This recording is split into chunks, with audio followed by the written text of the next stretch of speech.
No ar? E aí? Tudo bom, Estamos no cara? ar. Tudo certo, e você? Pô, que legal. Também, tudo certo. Consegui me entender aqui com o sistema. Prazer conversar com você. Quer falar um pouco aí sobre você e sobre o que que é o Papo Ideias? Vamos lá. Então a gente está começando a primeira transmissão do Papo 10. Papo 10 é um bate-papo semanal que a gente vai ter, trazendo novidades de tecnologia e negócios.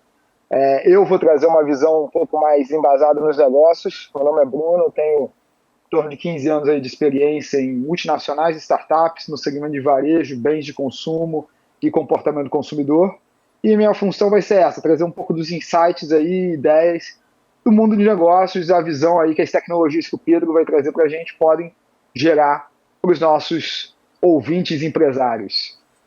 Legal, Bruno. Eu me chamo Pedro, eu também tenho uma longa experiência no varejo, mas de uns anos para cá eu fiz a transição para a tecnologia e, como você bem disse, eu pretendo dar um olhar de tecnologia e a gente fazer essa troca, que eu acho que vai ser bacana. A gente já faz isso naturalmente, né? A gente costuma conversar e por que não agora gravar e trocar experiência com outras pessoas também? Sou fundador de um aplicativo para aproximar pessoas interessadas em adotar animais de estimação com ONGs responsáveis. A gente lançou o aplicativo para iOS já tem uns 20 dias e está com um crescimento bem legal. Nós estamos já monitorando mais de 30 ONGs no Brasil e em Portugal. E se você que está assistindo se interessar pela ideia, eu acredito muito que existem oportunidades de negócio. Você vai estar ajudando uma causa nobre e, além disso, dá para ganhar dinheiro apoiando causas assim. E se você se interessar, me procura no LinkedIn, tá aqui junto com o meu nome. Vai ser um prazer. Bom, a primeira notícia que a gente separou é uma notícia que eu sei que você fica bastante triste. Essa eu perdi. Nvidia, exato. Essa eu perdi. No começo do ano eu achei que estava muito caro. Ela quase triplicou de valor em um ano. E eu continuo achando caro. Então daqui a 6 meses eu vou me arrepender de novo. Mas vida que segue. É, eu também não sei opinar sobre isso. Assim, uma coisa que eu até peguei números para analisar, né? E eu acho que explica bastante essa loucura, que a Nvidia ela detém 88% do mercado de GPUs. Então, assim, você tem literalmente uma corrida do ouro acontecendo e ela é a única que pode fornecer a pá, né? Que o pessoal brinca.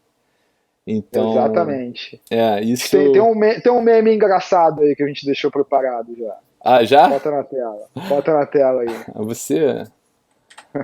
Você fez um meme e nem me falou nada. Ah, deixa eu ver, tá aqui.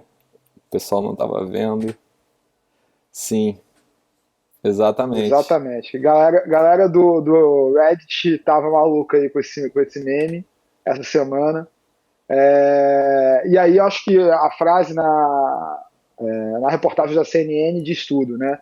Enquanto a Nvidia ganha dinheiro com a inteligência artificial, todas as outras empresas investem, gastam dinheiro com a inteligência artificial.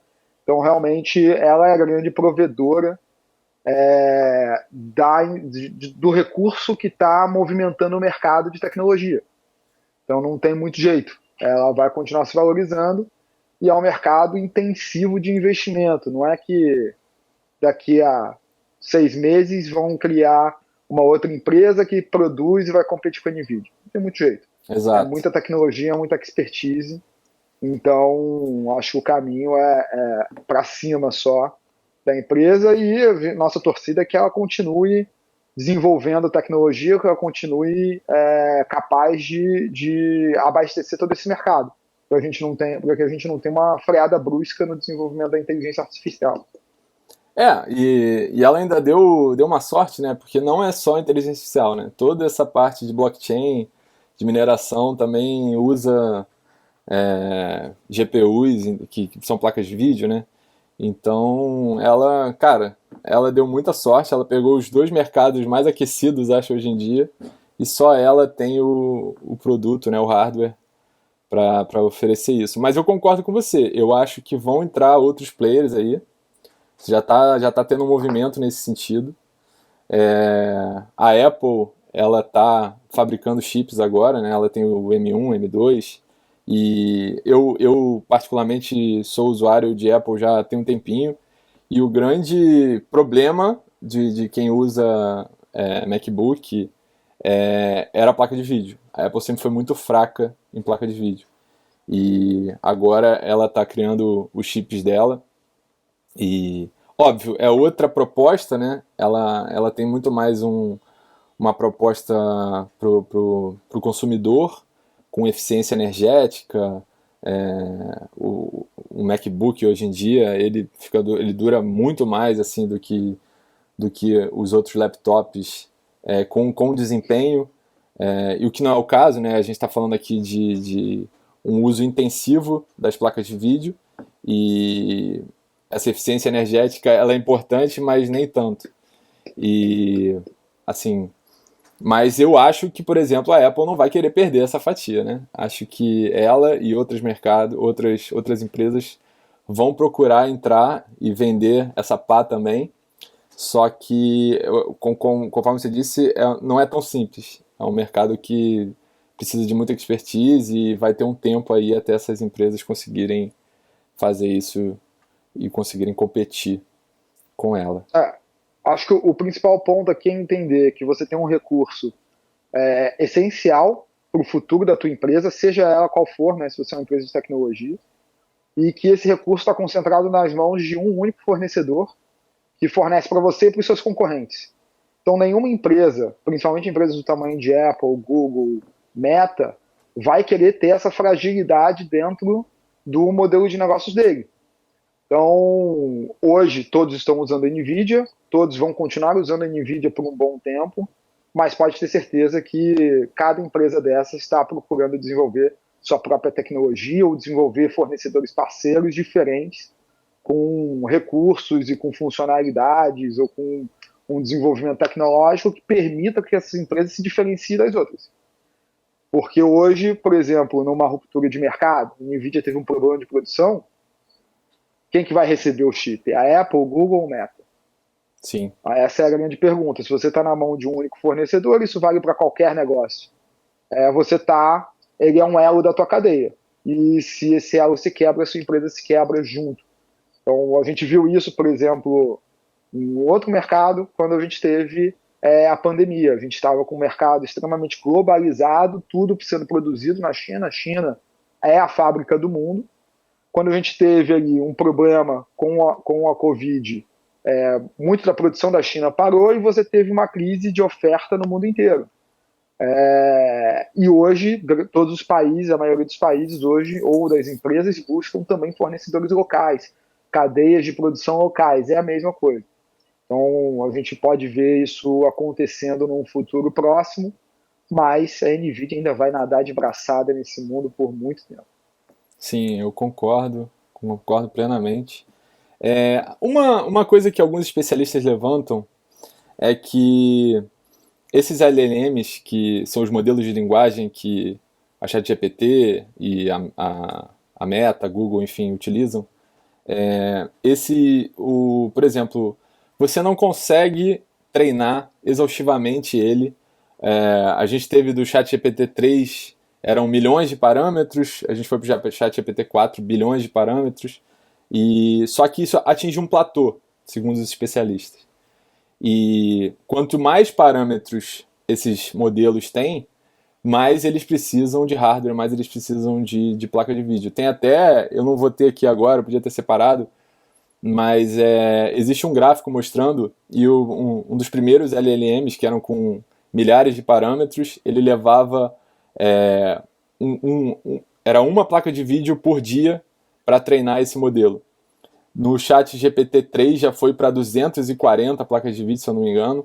No chat GPT-4 já foi para milhares e assim por diante. Só que o que muitos indicam é que chega uma hora que se estagna. Inclusive, você treinar exaustivamente esse modelo não é bom. Ele passa a não... As respostas passam a alucinar, enfim, tem uma série de questões aí que o pessoal brinca. E que o que muita gente fala é que vai passar a ter o modelo de experts agora, que seria, você vai treinar LLMs mais específicas e aí você teria uma chat.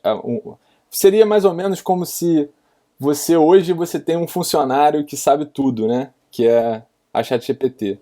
E a ideia é que você passe a ter modelos treinados especificamente para algumas coisas. E esses modelos conversassem entre si, enfim. É uma discussão bem legal, já tem pessoas fazendo testes com isso.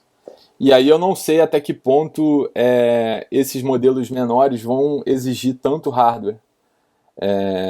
E aí pode ser que isso vire um problema para a NVIDIA, mas eu acho que ainda tem ela ainda tem muito mercado aí para abocanhar. Acho que para a gente fechar aqui e passar para o próximo, mas você falou um pouco dos especialistas, né? Então vamos deixar um ponto prático aqui. Quem não experimentou ainda os GPTs do ChatGPT, é uma excelente forma de entender quem são esses especialistas. Você pode criar o seu. Eu já criei alguns que me ajudam aqui no dia a dia.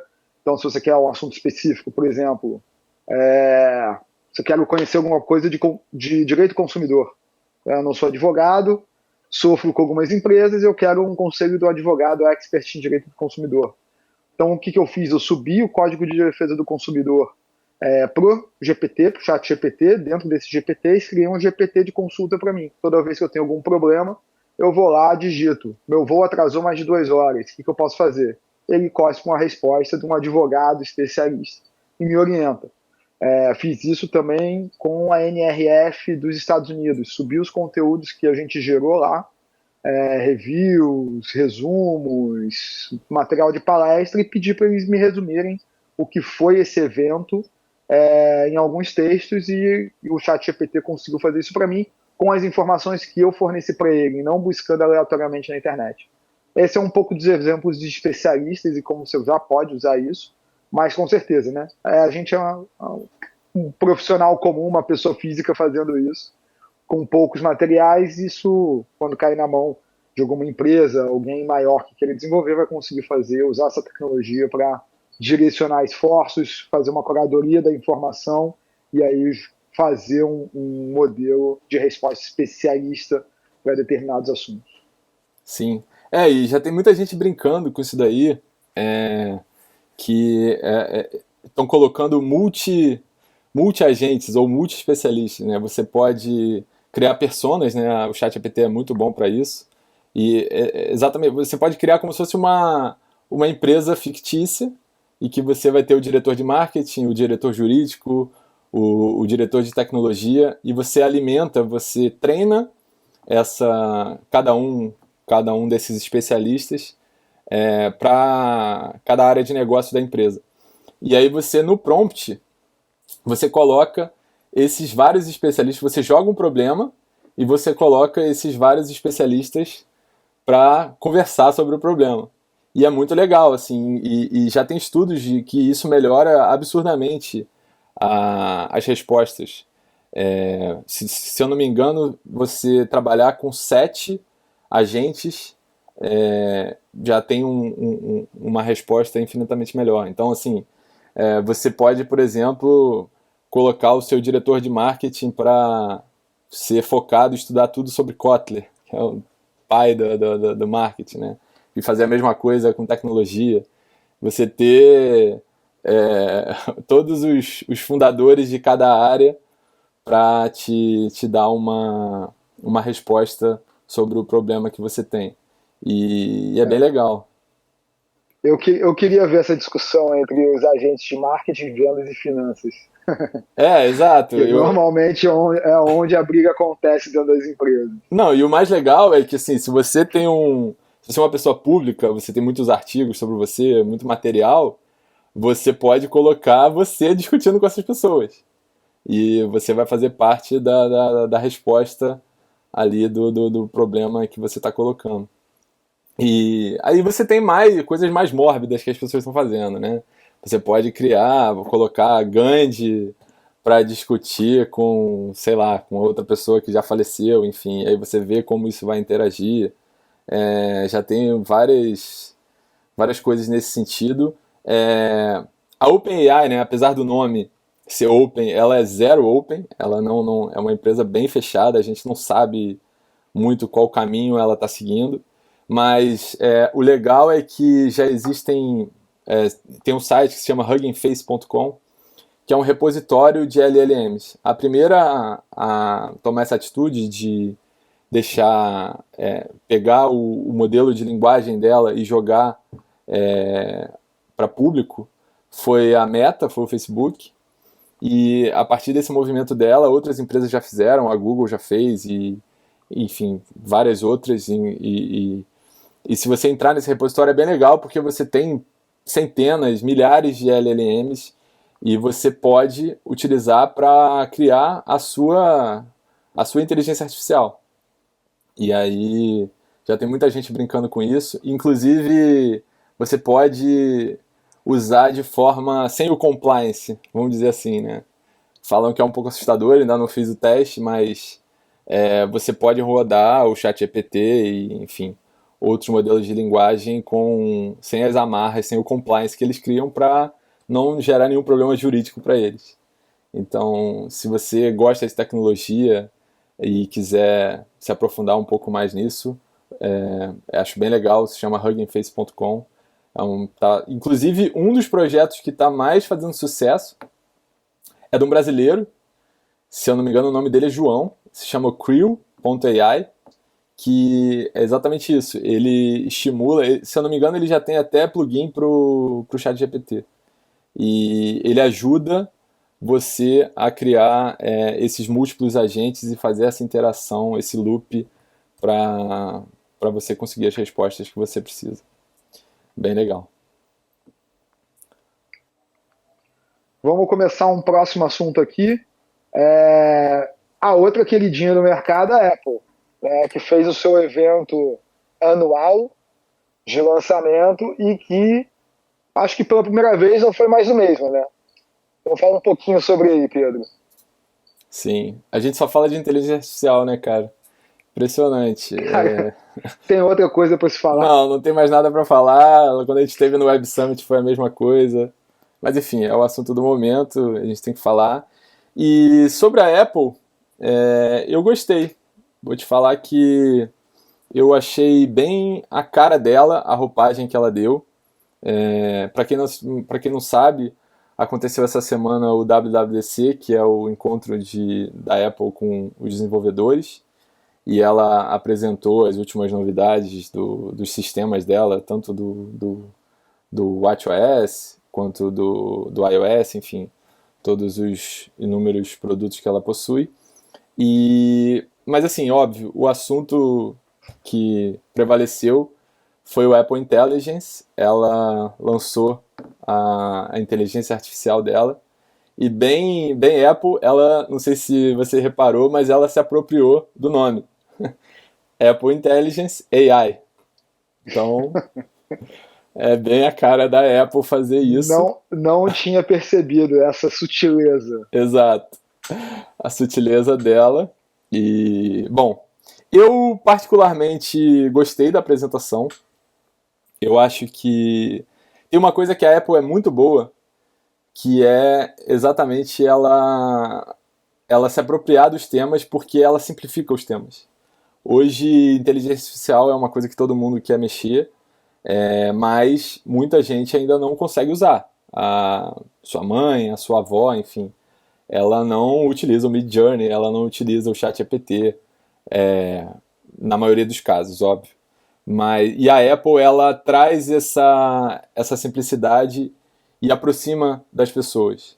E o Apple Intelligence, ela foca muito nisso. São coisas simples que você pode fazer, gerar uma imagem de um emoji personalizado. Enfim, ela pega todos esses assuntos do momento, essas inteligências generativas que estão bombando, ela se apropria delas, cria a sua versão, só que é uma versão muito simples e que acaba conquistando todo mundo. E, além disso, ela cria uma série de integrações nativas, né, com o sistema dela. Eu particularmente não gosto da usabilidade do ChatGPT, acho muito ruim, não acho simples, acho bem bugado, né, toda hora sai do ar, enfim. E a Apple, ela vendeu essa simplicidade na apresentação dela. Você vai estar lá acessando o aplicativo de e-mail do seu MacBook, e aí você já vai ter um botãozinho lá que você pega o e-mail que você redigiu e aí você coloca ele de uma forma mais profissional ou uma forma mais informal. O que eu falei do emoji, você gerar imagens, enfim, você coloca lá o prompt do que você quer e ela já gera tudo no próprio sistema operacional. Eu acho que isso é uma sacada muito boa, acho que vai dar muito certo. E apesar de terem falado muito da integração dela com o ChatGPT, eu achei que ela... Aí vem um corte polêmico, né? Eu achei que bem da cara da Apple. Quando eu li a notícia, eu não tinha assistido a apresentação ainda, e eu achei estranho. Eu falei, nossa, a Apple dando essa moral para a OpenAI. E quando eu assisti a apresentação, eu entendi. Na verdade, ela coloca em segundo plano essa integração. Ela foca essencialmente em divulgar a Apple Intelligence, que vai estar integrada com o sistema dela. E aí, caso alguma resposta que ela não tenha na base de dados da inteligência artificial dela, ela vai sugerir buscar no ChatGPT. E assim, é bem engraçado, porque no vídeo é muito bonito quando está rodando na da Apple. E quando vai para a da ChatGPT, ela cria uma série de travas propositais, né? Ela já fala, você vai enviar os seus dados para terceiros. Você tem certeza disso? E aí você tem que dizer que sim, enfim. E é engraçado que ela no vídeo ela repete 2 vezes o apresentador tendo que dar esse sim.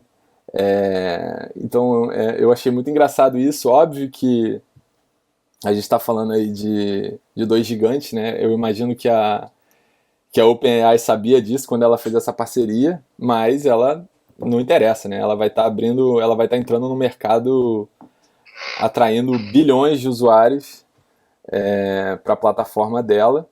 Isso com certeza valorizou as ações dela e ela não está muito preocupada. Mas eu achei engraçado que a Apple ela fez questão de não dar tanto esse valor à integração com o ChatGPT.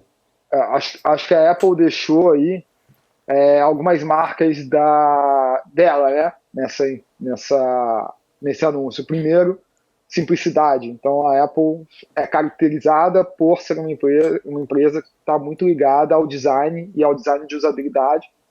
E realmente, a inteligência artificial é algo que já existe há bastante tempo. Ela criou uma popularidade agora com o ChatGPT, né, há 2 anos atrás, quando o ChatGPT criou uma usabilidade melhor para o consumidor final, né, saiu da bolha dos geeks de internet, dos geeks de computador, mas ainda num jeito não tão simples para a população comum, né, para a população média que não está acostumada com essas tecnologias. E a Apple melhora isso ainda mais. Segundo ponto muito característico da Apple é o que a gente chama de lock-in. Tudo fechado dentro do organismo Apple. Então criou a Apple Intelligence e tudo que acontece lá acontece fluido. Se você tiver que tirar da Apple Intelligence, foi o que você falou do ChatGPT, fica um pouco mais complicado, gera um pouco mais de fricção, não é tão bom. Então a ideia talvez seja assim, usa como último recurso, mas daqui a pouco isso aqui nem vai mais existir. Exato. Dentro do nosso ecossistema, né? E aí, para mim, acho que o grande ponto, e para a gente pensar que com a Apple entrando no jogo, definitivamente, todo mundo estava reclamando que ela demorou, etc., perdeu o barco. Cara, não perdeu. Ela demorou a entrar, mas entrou jogando e trazendo novidades. Acho que comparável para mim com outro negócio que aconteceu há alguns anos atrás. Bota a apresentação aí e passa um slide, que eu separei um outro negocinho aqui também. Beleza. Acho que poucas pessoas se lembram da época dos maias e incas, quando a gente tinha que baixar um aplicativo para fazer leitura de um QR Code. O que acontecia nessa época? Ninguém usava QR Code, porque era muito complicado, você tinha que baixar um aplicativo, acessar esse aplicativo, ler, ele não tinha integração, etc. E aí um belo dia, tanto via iOS quanto Android, a leitura do QR Code ficou nativa dentro da câmera do seu celular. O que aconteceu com o QR Code? Explodiu. E aí ele ainda teve o boost da pandemia, que tudo virou QR Code. Então o cardápio de restaurante virou QR Code, etc. E você tem um uso muito mais amplo dessa tecnologia. E o que a Apple fez agora foi embarcar a inteligência artificial dentro do teu software. Então você não precisa mais baixar um app de inteligência artificial, ela já está ali. Você pode usar todas as funcionalidades da inteligência artificial no seu app nativamente. Então, para quem tem um pouco mais de dificuldade de baixar ou de saber como utilizar, acabou. Basicamente, você pode utilizar todos os benefícios da inteligência artificial direto do seu telefone. O que isso pode dar para a gente? Não sei. Mas isso abre uma janela de oportunidade muito grande para você inovar como empresa em N coisas. Assim como o QR Code, que era algo super simples, ele virou a conexão do mundo físico com o mundo digital. Então, várias empresas usam QR Code para traquear ID, para traquear mídia, para fazer uma mídia física e levar para o digital, para colocar o QR Code numa embalagem e falar sobre o produto. Então, agora que a inteligência artificial está embarcada, o que mais que a gente pode fazer? É algo que a gente vai ter que ir desenvolvendo e pensando, mas isso, para mim, essa integração e está natural agora dentro do software, dentro do celular, que é o que a gente carrega para todos os lugares, e que está difundido na população inteira, é algo realmente que muda o jogo. Sim. E mesmo o cara que é mais heavy user, né, agora que adota, usa o ChatGPT diariamente, boa parte, as coisas mais simples, ele vai usar no iPhone dele. Já está ali. Ele não precisa abrir o aplicativo do ChatGPT, ele não precisa copiar o texto, colar, depois copiar e colar de volta. Ele já está no e-mail dele ali, ele está redigindo, ele vai acabar usando o da Apple ele vai acabar tendo esse uso das funções nativas do celular dele. Eu acho que acaba com a gambiarra, né? Exato. Quantas vezes você falou copiar e colar aí nessa frase? Exato. É gambiarra. Pega de um, joga no outro, aí joga um prompt no ChatGPT, aí pega e gera a imagem no Midjourney, que eu considero melhor, por exemplo. Aí copia o PDF, sai copiando linha a linha do PDF, joga no ChatGPT, joga um resumo. Acabou, tá embarcado. Sim. Tá conectado, tudo tá integrado. Então, basicamente, com um comando você vai resolver sua vida. Acho que essa é a diferença. Isso tira uma barreira de utilização gigantesca para o público. Né? Até para quem gosta, assim, é chato, né? Copia, cola, copia, cola. Pelo amor de Deus. Eu sempre achei isso uma desvantagem competitiva muito grande da OpenAI. Todos os players que ela está competindo, né? A Google, a Apple, eles possuem sistemas próprios e que eles podem desenvolver soluções nativas. O Android, se a Google quiser, eu não utilizo Android tem um tempinho, mas eu imagino que ela já esteja gerando essas integrações com o Gemini, com o Bard, com as inteligências artificiais que ela criou. E agora a Apple vai fazer a mesma coisa, enfim. A Microsoft, tudo bem que a Microsoft ela é sócia, ela tem uma fatia bem gorda da OpenAI, mas ela fez o mesmo movimento no Windows e eu acho que isso daí é uma desvantagem grande para eles. Vamos para o próximo assunto? Acho que é isso. Vamos lá. Beleza.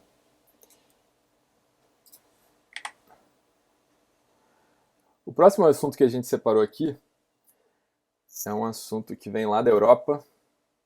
Eu queria saber a sua opinião, Bruno. O que você achou disso daqui? Estados Unidos segue...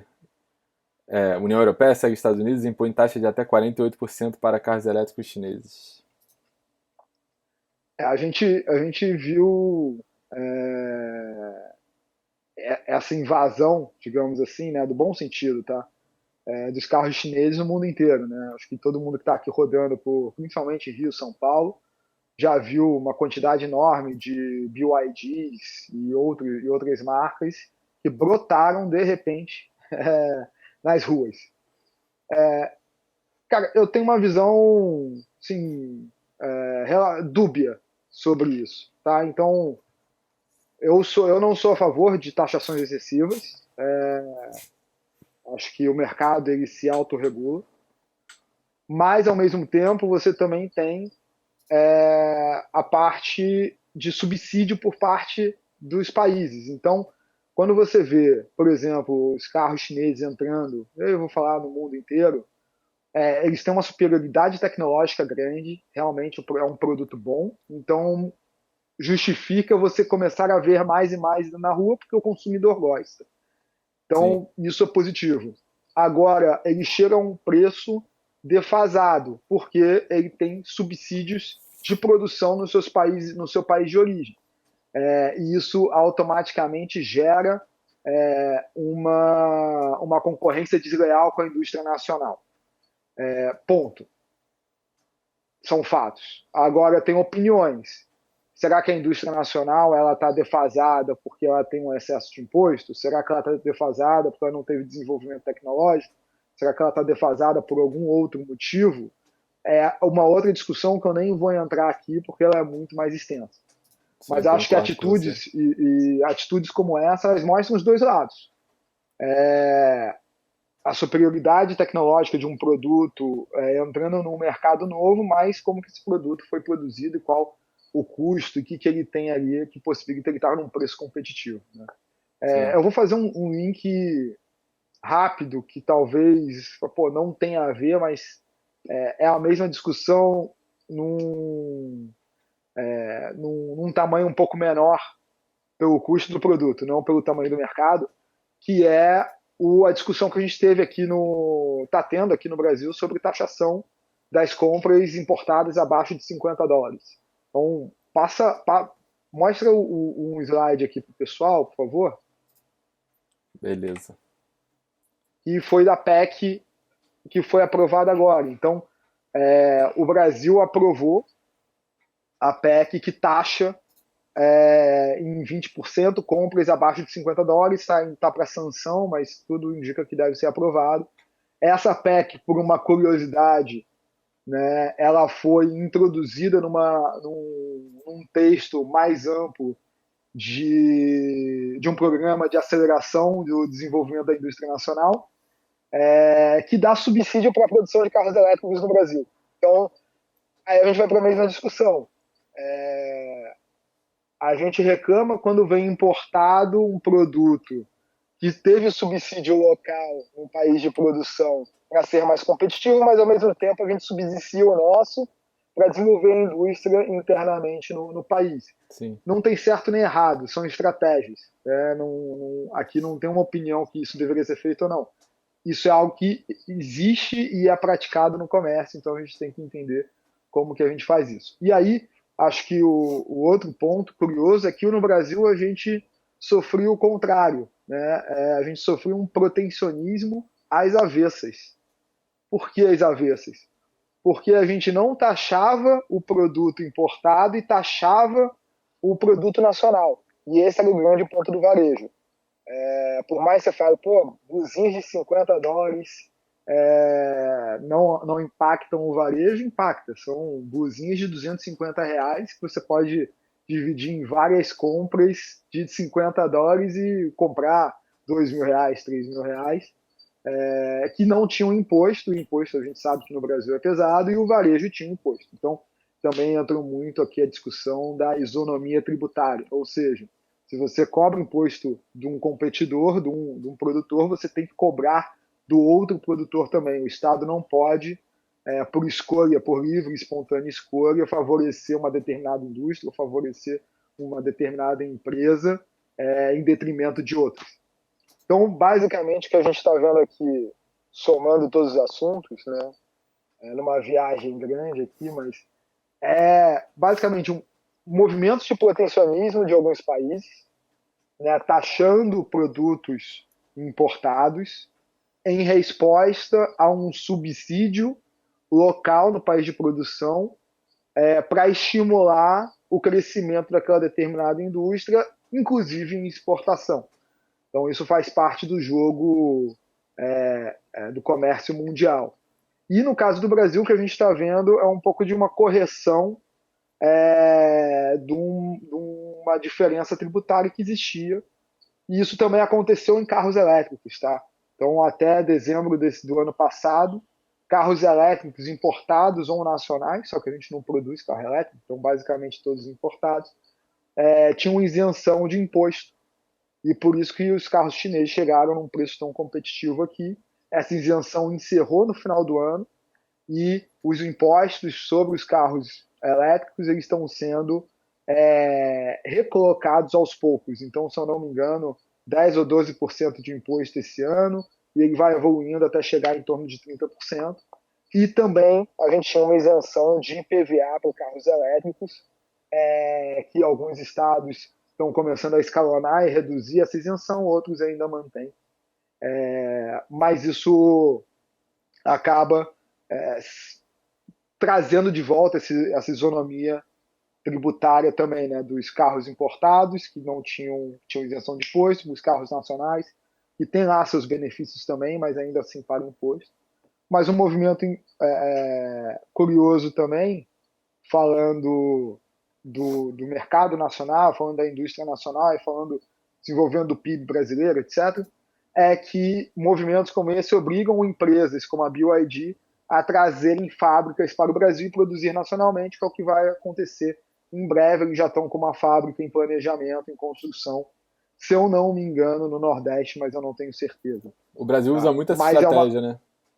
Mas é uma resposta exatamente a isso. Eles entraram no mercado, validaram o mercado, tinham isenção, a isenção vai acabar e com isso, né, o mercado se provou um mercado ser bem, bem atrativo para as empresas chinesas, e a BYD, que é a principal delas, já anunciou a construção de uma fábrica no Brasil para ter a produção nacional e ter alguns outros incentivos fiscais.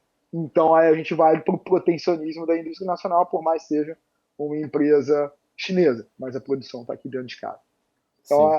é legal entender o cenário inteiro, para a gente não ficar com aquela opinião rasa de é certo e errado, do bem e do mal, etc. Não é isso. Sim. Todo mundo joga com as armas que tem. Sim. E é importante você, como país, garantir. Acho que como país o que você tem que fazer é garantir o desenvolvimento do seu país, e aí o caso da isonomia tributária, do varejo, da taxação das buzinhas, faz parte disso. Então, é uma discussão nova e que a gente ainda vai ver outros exemplos aí no decorrer dos anos de problemas, entre aspas, semelhantes. Eu acho que você aprofundou muito bem o tema. Aí, falando rápido aqui da parte de tecnologia, mas que no fim das contas eu acho que está conectado com o que você disse, que uma discussão levantada por muitos hoje é que você precisa taxar ou banir essas empresas, principalmente as chinesas, por uma questão de segurança nacional, pelo fato de hoje em dia esses produtos e softwares, os aplicativos, eles captam uma quantidade excessiva de dados, desde a sua TV, a sua geladeira, ao seu carro, enfim, ele está captando a velocidade que você anda, o seu rosto, o seu áudio, e que isso de alguma forma poderia ser uma ameaça à segurança nacional. Está tendo a discussão do banimento do TikTok nos Estados Unidos e o argumento passa muito por isso. Mas eu concordo, no fundo é puro protecionismo, porque, beleza, a empresa chinesa não pode, mas a Tesla pode, o Instagram pode, enfim. A gente se fala muito, mas no fim das contas eu concordo que é uma forma de você bloquear o mercado. Teremos muitos capítulos dessas novelas aí. Com certeza. O próximo assunto Não foi combinado, mas é sobre o TikTok. Falando exatamente sobre um número cada vez maior de americanos que está obtendo suas notícias no TikTok. Bruno. Você vai introduzir esse assunto aí fazendo dancinha, não? Não, de jeito nenhum. Se você quiser, sem problemas. Eu acho que pro corte vai ficar ótimo. Vamos lá, mas essa é uma reportagem que saiu agora, mas isso já vem acontecendo há muito tempo e a gente tem várias reportagens dizendo isso, né? Que nesse caso, uma boa parte da população já usa o TikTok como uma ferramenta de busca. E o que a gente via muito era que a geração Z estava utilizando muito os meios sociais, não só o TikTok como o Instagram também, como ferramenta de busca, em detrimento do Google. E aí saiu uma reportagem na Forbes em fevereiro ou março, se eu não me engano, com alguns dados. Então, joga na tela pra gente, por favor, Pedro. É o próximo slide. Que ele diz aqui, basicamente, o percentual de pessoas entrevistadas, foi uma pesquisa com em torno de 1.000 americanos, que diz percentual de pessoas por geração que usam determinada ferramenta para busca. E aí, bem no canto esquerdo aqui é a geração Z, 18 a 24 anos. E não tem uma pesquisa com menores de idade, tá? Porque restrições de pesquisa, mas provavelmente eles citam isso na reportagem, que esses dados seriam ainda maiores, né? Então você vê ali 60 e poucos % das pessoas utilizando tanto o TikTok quanto o Instagram como meios de pesquisa e 60 e poucos %, né, na geração Z também usando o Google. Bem parelho, bem igual o movimento de busca nas plataformas. Quando você vai para gerações mais velhas, né, inclusive a nossa aqui, Millennium, geração X, Boomers, etc. Não entrega idade não, essas ferramentas, basicamente, elas são usadas para entretenimento e busca exclusivamente no Google. Volta ali para a gente olhar um pouquinho melhor os dados. Né, você vê aqui a barra azul clara e rosa, né, descendo gradativamente, cada vez mais quando você vai evoluindo para o lado da direita, ali, que é a evolução de idade das pessoas. Bota no próximo também, eu trouxe alguns destaques dessa reportagem.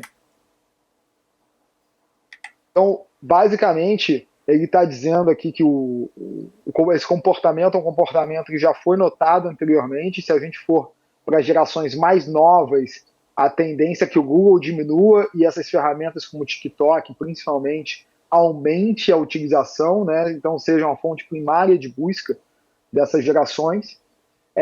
E esse não é um dado que só essa pesquisa trouxe, né? Em 2022, o próprio Google trouxe essa visão, dizendo que 40% dos americanos da geração Z, já utilizam o TikTok ou outras ferramentas sociais para busca, que isso é um risco para eles. E você, como negócio, né, acho que o grande insight, ou o que você pode tirar disso cara, TikTok não é dancinha. Se eu tenho um negócio, se eu tenho uma empresa, eu tenho que estar lá. E o TikTok Ads, por exemplo, ele vem crescendo absurdamente. Né? Então hoje o que a gente já acha básico, você tem que fazer mídia digital, você tem que fazer mídia no Instagram, cara, você tem que fazer mídia no TikTok. Com certeza. Principalmente se teu público é um público mais jovem. Se teu público é um público de 60 a mais, beleza, não precisa fazer no TikTok. Mas se o teu público é um público jovem, ou se você quer manter a sua marca, a sua empresa jovem, ou seja, reciclando os clientes, é super importante você já considerar o TikTok, você ter uma presença dentro do TikTok. E a boa notícia é que você não precisa fazer dancinha. A plataforma já evoluiu bastante disso.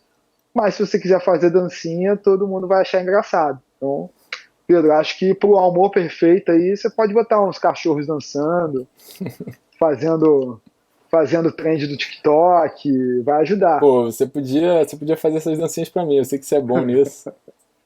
Não, eu concordo com tudo que você disse, e uma coisa que deixa muito claro isso é que, poxa, quando que a gente ia imaginar que o Google não ia ser o principal mecanismo de busca dos jovens? Isso é uma loucura. E se você é uma empresa e não se atenta a esse dado, pô, isso é o futuro, né? A gente está falando de a exposição da sua marca, a forma como ela vai ser procurada pelos consumidores, ela tá no TikTok, então você tem que estar lá o quanto antes. E aí tem um outro ponto que eu acho que é legal de uso do consumidor, né, de usabilidade, desculpa, que é você procurar as coisas, ou você fazer o que você precisa fazer num lugar só. Então hoje o jovem vive no TikTok. Porra, fiquei velho falando que o jovem vive no TikTok. Mas as pessoas mais Fiquei novas, quieto. 18, 24, elas hoje usam o TikTok como seu principal aplicativo.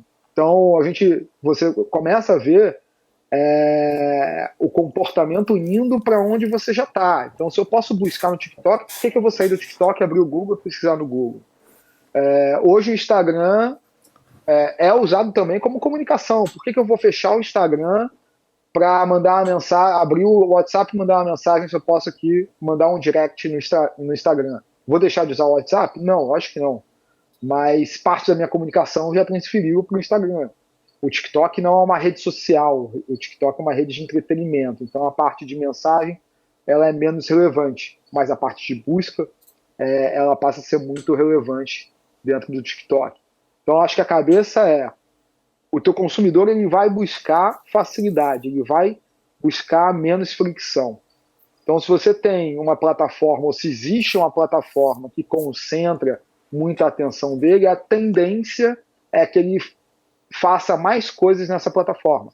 O WhatsApp, por exemplo, agora lançando o meio de pagamento.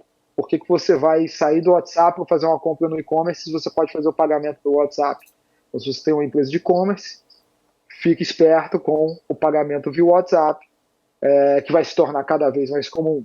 Se você tem uma empresa e você obriga o teu consumidor a ir no teu site abrir um chamado para falar com você e não tem um WhatsApp, esquece, ele não vai fazer. Você tem que ter um canal direto de conversa no WhatsApp, que é onde ele está. Então a cabeça do consumidor vai ser sempre menos trabalho possível, otimizar meu esforço e trabalhar com as ferramentas e plataformas que eu já estou acostumado a trabalhar. Eu como consumidor e não como empresa. Você como empresa tem que correr atrás, se vira, atende seu consumidor. Então fique esperto com isso. A busca no TikTok é um exemplo desse. Se você não está no TikTok, está no Google, você atende 30 a mais.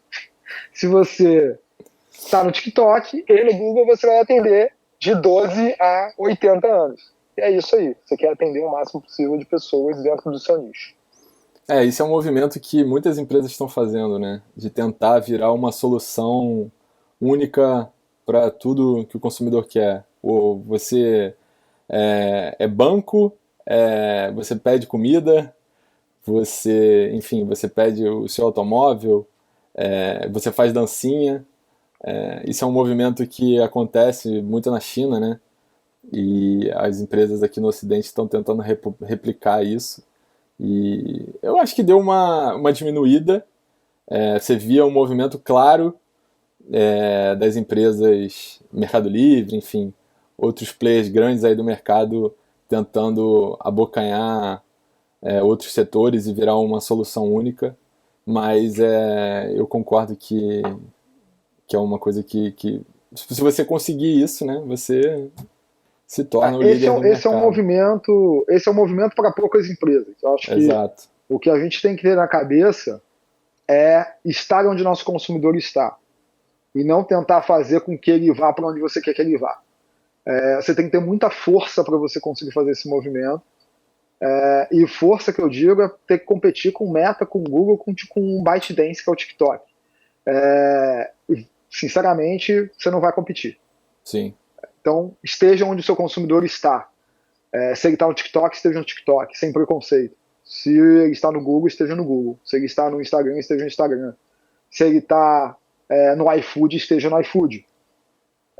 Que hoje é uma plataforma que hoje briga para a comida aqui dentro do Brasil. Um dos poucos casos. Sim. Então, você tem que estar onde o seu consumidor está. Essa é o recado. E não suba no pedestal e ache que o consumidor vai para onde você está. Não. Você que tem que ir para onde o seu consumidor está. Foi bem legal. acho que a gente pode encerrar por aqui, já falamos bastante hoje. E se você gostou dos assuntos aqui, a gente pretende estender essa conversa em outras semanas. A ideia é fazer um bate-papo semanal. Se você quiser se conectar comigo, me chamo Pedro Barreto. Eu não tenho Instagram profissional, o Bruno já está mais na frente aí, nessa parte de ser influencer. Mas se você quiser, o meu LinkedIn, procura lá, Barreto-Pedro. A busca do LinkedIn não é tão boa, então se você buscar para o Humor Perfeito também, que é o aplicativo que eu criei, acho que você acha mais fácil. E Bruno, fala um pouco sobre você. Foi muito legal, viu? Show, obrigado, cara. Acho que foi uma discussão boa, a gente já faz isso naturalmente, então a única diferença é que a gente está gravando aqui e não está bebendo cerveja, né? Mas Exato. fora isso, tá tudo certo. Na próxima eu trago. Então, quem quiser me achar no Instagram, Bruno00Ferrer, eu falo sobre algumas coisas de tecnologia, de negócios e coisas que eu penso, então segue lá para ver algumas novidades. Lembrando sempre que ajuda muito vocês compartilharem, curtirem, comentarem, enviarem para amigos, fazerem propaganda e ajuda a divulgar o que a gente está fazendo aqui. Dá mais gás, dá mais ânimo, dá mais energia para a gente toda semana trazer novos assuntos para vocês e também deixar aí nos comentários assuntos que vocês queiram ver em próximas discussões. A gente vai lá, pincela e traz para vocês também nossa opinião sobre. Então, obrigado aí, valeu Pedro, valeu todo mundo. Não se esqueçam, curtem, compartilhem e comentem. Valeu, Valeu! pessoal. Obrigado aí.